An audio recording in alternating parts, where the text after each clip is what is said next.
All right, welcome everyone to another episode of Sales Pipeline Radio. My name is Matt Hines. I'm your host. Thank you so much for joining us. Another Thursday morning or afternoon, depending on where you're dialing in. If you are joining us live on LinkedIn Live today in the middle of your workday, thank you so much for joining us. If you are live today, you have the opportunity to be part of the show. If you're watching live, have a question or comment, a rebuttal, a rant on our topics today, would love to hear from you. Throw that into the comments here in LinkedIn, and we'll make you part of the show and get your comments on air as we record this event today. If you are listening or watching live or watching on demand, via our podcast or via LinkedIn, thank you very much for finding time for us, for subscribing, for downloading every episode of Sales Pipeline Radio, past, present, future, always available at salespipelineradio.com. Coming to you live from the basement with all its glory behind me here. If you're watching on the video side, and every week we're trying to feature some of the best and brightest minds in sales and marketing, especially in B2B. And, we get a lot of PR pitches for this show. We get a lot of folks reaching out saying, I've got a topic, I've got a presenter, I've got a client I want to get on. A lot of stuff that definitely looks pitchy.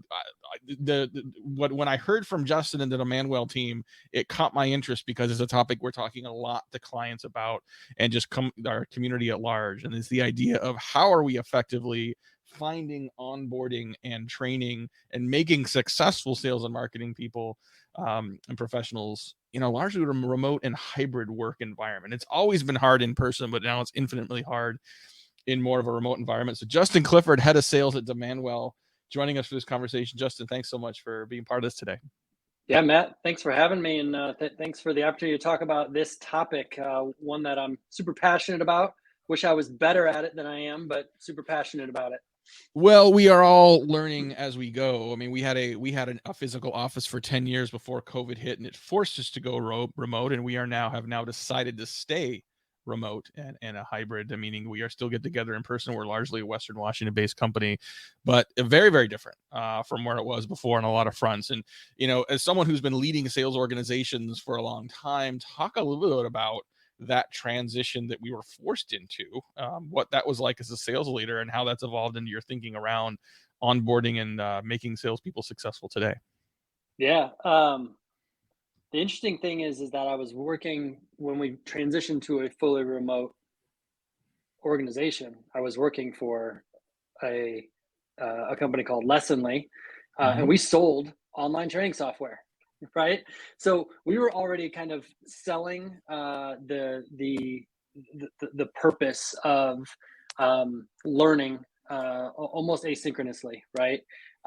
In a lot of ways. And it forced us to get really, really good at leaning into it and making sure that we were making adjustments that took some of the in-person learning that occurs in an office and move them into either our platform or live events like this, followed up with online, lessons. We call them lessons.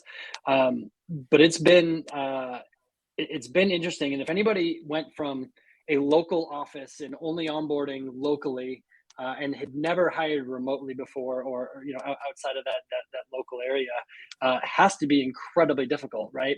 The first time I did it, was really hard. Had all these people that we were used to having in the office, and then we started hiring somebody in Denver, and then we'd hire in Austin, Texas, and now we start to become more of a national sales organization. So almost by default, you have to figure it out, right? And it becomes exponentially hard when the entire team is never getting together. So for us, and for me, it's really been about, number one, listening to what people need. And making sure that you're hiring people that are equipped and feel comfortable raising their hand to tell you. So let's break this down, because we want to talk about hiring, onboarding, ongoing training. So let's talk a little bit about each sort of individually. From a hiring standpoint, you have the advantage now of technically being able to hire someone from anywhere. Like if they're going to work remotely, it doesn't, you could be sitting, you could be across the street from me here outside of Seattle. You could be in Africa. I don't know. And I don't care, right? Because we're able to still have this conversation effectively. The downside is, sometimes when you don't have that in-person hire, don't have there's the EQ component of hiring that has always been important. How do you replace that? What are some of the components that are even more important now as you evaluate and hire people remotely? Yeah. I think a big part of this, and I have the luxury of going through and hiring people and interview processes for past 6-7 years anyway. But the thing that I have really leaned into is making sure that we are uh, that I don't underestimate the role play that we do. The role play and as part of the interview process is a discovery call, and we used to do it at the end of it was kind of the last step almost of an interview process. And what we found is that we fall in love with candidates, we get to the role play, and it wasn't quite what we were hoping for. Yeah. So Yeah. moved it to the front and make sure first and foremost that we're not wasting people's time. They can be interviewing a lot of places, right? Make sure we're not wasting our own time, but making sure that we're aligned from at least that discovery call. And then after that, we can make adjustments as we go. But I think it's really important to meet part of the team. I think it's really important to do proper sales interviews and look for some of the behaviors that you want to see. And making sure that you have those things at least documented for yourself or your hiring team, so that you can, even if you don't have a specific scorecard, at least you can have those conversations and all be aligned across the board on it. And that alignment, I think, is really what has helped us be successful in hiring remotely. Well, unless something you just mentioned, I want to double click on a little bit as well, is that the remote interviewing and evaluation and creating Mm-hmm. some consistency around how you're Yeah. doing that. Anything new that you've seen work, particularly the last couple of years, to sort of help create improved quality and consistency of how that's done. Yeah, Matt, I have always talked about documenting this, and at one point I did, and then I kind of went back to my old ways. But I really think if you're working with a team, right, making sure that everybody's aligned, and you don't, like I said, you don't have to have a scorecard built out. It's super helpful if you do, and a great practice if you do. But at least alignment in what you're looking for from the phone screen perspective, from a role play or a presentation, right? So that there is some scoring methodology that everybody is aligned on, and then that everybody knows throughout that hiring team knows their role, because the sales manager and the AE, for call it the culture ad side of things, like those are different roles, and it Mhm. has to be really clearly defined on who's doing what, why, and how to ultimately go do those things, and then how to report back, and making sure that those things are all not just aligned but they are all succinct in one place is super helpful. Yeah. Talking today on Sales Pipeline Radio with Justin Clifford. He's the head of sales at Demandwell. And I would agree with you. We talked to Steve Richard last week Mhm. from MediaFly, and he's been, Yeah. when I asked him about what are some of the biggest challenges in driving productivity with sales team, he actually, I thought he was going to say CRM or sort of sales Hmm. process. He said, no, it's lack of culture and cohesiveness in the way Yeah. that companies operate. And so your point about creating something that is documented, some standards and questions and evaluation criteria, when we were in person together, some of that happened just naturally through osmosis. We have to be more intentional now Hmm. at ensuring those things are done. And yeah, does that take a little more documentation? Yes. Is there still out room for creativity and wiggle room? Yes. But creativity and wiggle room comes on top of having a consistent process that is delivering consistent, repeatable results. Yeah. Totally. And I do remember, and you probably remember this, like you go through an interview, you've got the interview team, everybody meets at a little bit of a different time. And then a lot of times that interview team would go and they would meet together and they would Mhm. walk through, just give their feedback, same time, specific time. Yeah. Like that can still happen, but it's a lot harder to do right now, I feel like. So making sure that if you can do it, especially if speed is important, um, that everybody can be aligned and can do it asynchronously is super helpful and beneficial to both the candidate and the hiring team, the hiring company, um, just for speed purposes and quick feedback. So let's talk about onboarding and training. And I want to separate those because clearly training Hmm. is part of onboarding, but another Sure. part of onboarding is welcoming someone to your team, to your culture, to your employee community. Again, doing that in person. We're going to get to lunch. We're going to put balloons on your desk. I mean, there's a lot of things that in person Hmm. no longer exist. What are some best practices you're seeing for onboarding, specifically around helping people feel welcomed and warmly, sort of engaged with a new team of peers? Yeah. This is a great question, and I will I will precede the answer with the fact that, having worked for Lessonly, I know what world-class onboarding and world-class sales enablement looks like, because I got to work with world-class practitioners, enablement practitioners. I would love to be as good as they are one day myself. I am not, but I think one of the things that when you want to when you're thinking about that culture, one of the things that at least I have felt is making sure that that I've got time set aside for meaningful conversation across the company, right? Not just with the sales manager, not just with your specific manager, that you're talking with people from product, that you're getting introduction to the executive team, that you're meeting people on the people and talent side, even more so than you did in the interview process, that you have the opportunity to come together with your teammates. And that's really hard right now. Mm-hmm. We are a remote first company. And although we do have a small office here in Indianapolis, um, I think 9 or 10 of our 16 account executives are outside of Indianapolis. So making sure that there is intentional, meaningful time to connect with those people, is probably the biggest way that I've seen a kind of a fast track to feeling part of the team, right? Mm-hmm. And I'm not talking about the first month and first 4 to 6 weeks. I'm talking like in the first week to 10 days. Yeah. That needs to start happening, or else you've got somebody sitting at home going, I don't even really understand who I work for right now and who my Yeah. teammates are. The Yeah. faster you can get there, feels, at least it felt to me when I onboarded at Demandwell, that was pretty critical to making me feel welcome.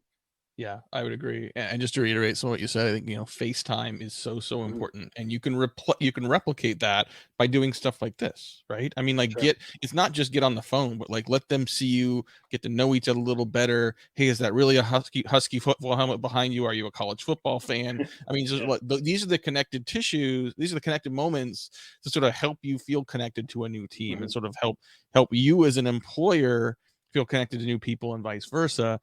And that could be done in a live environment, especially amongst Mhm. your immediate team or your manager. But like even having like a CEO or like a VP of sales who may be 1 or 2 or 3 degrees away from a new hire, just record a quick video and say, Mm. John, welcome to the team. I'm so excited to have you here. The team has told me, a lot of great things about you, including the fact that you're a husky. Like, I mean, whatever it is, Sure. it can take you 20, 30 seconds to record it and going to mean so much to a new person to feel like they're being seen and noticed Yeah. by someone else on the team as well. Yeah, and Matt, I use video a lot to communicate with our specific team. I've never done it to communicate with a new hire that's not on the sales team, so I am stealing that today, and I'm gonna start using it. So thank you for that. That's a Yeah. great idea. Yeah, no, do it. And I think, I mean, there's a lot of formats to do that, obviously, right? I mean, you can Mhm. use, the bunch of places, Vidyard, BombBomb, record videos. Depending on what version of Slack you have, you can record videos, and send Yeah, them to individuals or groups. So, yeah, it takes this much time and it has this much effort. totally love Um, it. so we just got a few minutes left with our guest today on Sales Pipeline Radio, Justin Clifford. He's the head of sales at Demandwell, and let's get into a little bit of the concept of training. And so Hmm. I wanted to separate it from onboarding, both to talk about the non-training components of onboarding, but also to talk about training as an ongoing component. I mean, some companies, will train you, at onboarding, and then off Yeah, you go, and there isn't continuous training. And I want to talk about the continuous training component of making sellers successful. What are you seeing yeah. working right now in that area? Yeah, I think the first thing, like, there's so much change going on in everybody's job, right? Products might change, services might change, pricing, packaging. I mean, the list just goes on and on and on, right? So from what from where I sit, working with our enablement manager, who is amazing at what she does, um, really helping prioritize the most important things to impact, because we could be training nonstop on stuff, right? Whether it's those things that I mentioned or soft skills, right? Sales skills. Um, we could do it nonstop. And it's really making sure that you're balancing the load, especially for sellers, who are really the hub of the entire company. They have to know more than anybody else in the company, I believe, about that company, right? They have to know the services side and the marketing side, and they've got to know how to handle leads and know about the product and all of those things. Mm-hmm. They're busy people, And so when you overwhelm them with training, they can get behind really quickly. So the prioritization of that training and making sure that you're hitting the things with the most impact, and you've got that scheduled out, probably 4 to 6 weeks in advance with some wiggle room to to throw something new in there if the environment calls for it. Mm-hmm. I think is really really important. So having that schedule that is prioritized based on need, and overall need versus just maybe one or two individuals. I think it's kind of the stepping stone to getting really really good at Yep. training in an ongoing fashion. Yep, love it. Are there how do you think about the mix of topics? Because I think too often Mm, people focus a training on, well, let's make sure you understand these new features. Let's make sure you hmm. understand how to talk about our product. Yeah, I don't see enough selling skills. I don't see sure. enough sort of understanding and sort of teaching people to be more empathetic, to be active Hmm. listeners. Talk about the mix of topics in a training program that you Yeah. think are important.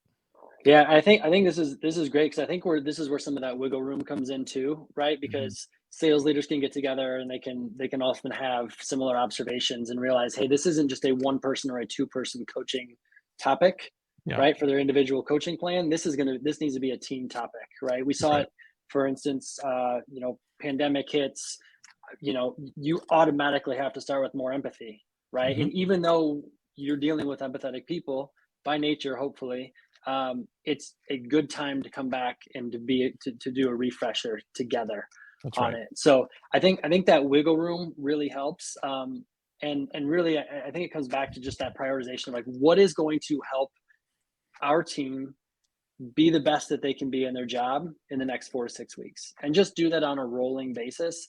And make sure that you've got multiple inputs, right? You've got your enablement, you got your product team, your marketing team. They all want to train AEs on something, right? Yeah. But really letting the sales management, even the frontline sales management, be a filter for that.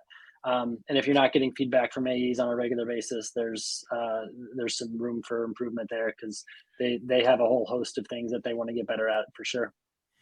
I love what you just said around sort of thinking about what your sales team needs in the next 4 to 6 weeks. Because I imagine some people may hear that and say, "Oh my gosh, that's such a short time period. I Hmm. want to be thinking about training people for the next year. Like I Hmm. can't be doing that quick of cycles in terms of turning around training topics." Hmm. I'm like, how can you afford not to? Like your Sure, market is moving incredibly fast. Your competitors I are love moving that. fast. The selling conditions you had in Q1 of this year are very different than the selling conditions companies have right now Hmm. in late summer of 2022.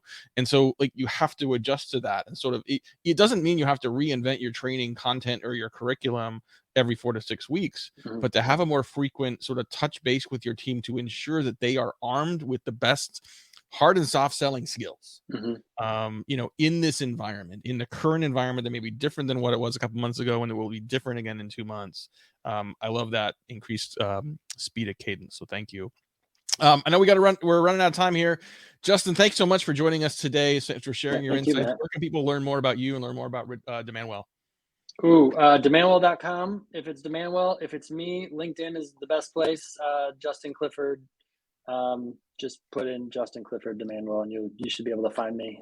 Would love to connect if anybody so chooses. Awesome. Well, thanks so much for being here with us today. You got it. Thanks everyone for listening and watching. We'll be back next week for another episode of Sales Pipeline Radio. In the meantime, have a great rest of your week. We'll see y'all soon. Bye bye.